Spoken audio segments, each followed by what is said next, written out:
Okay, now that our hollandaise is done, what we're going to do is get our potatoes rolling. The potatoes have been cooked, shocked, so the cooking process stopped. Now what we're going to do is dice up a red onion, add it to the pan. Let's get the fire on.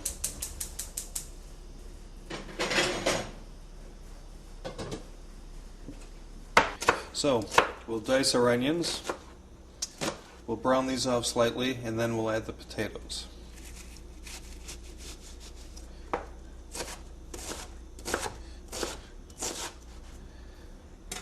That's good.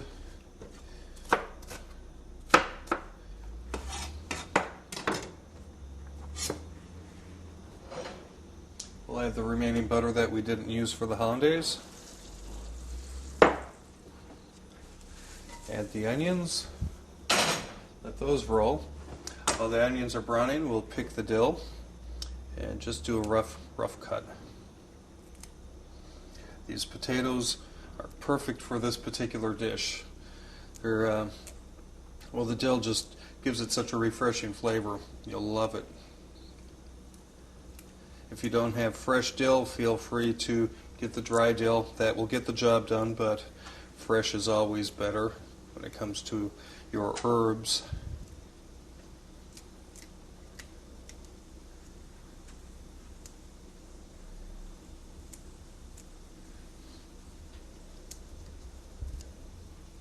Okay, looking good. Now we'll give the dill a quick rough cut.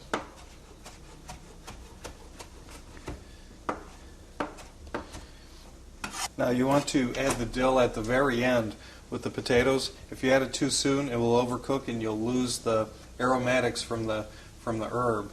So we'll cook off the potatoes, we'll get them nice and browned, then we'll add dill, a little more butter, toss it together, and it'll come out perfectly.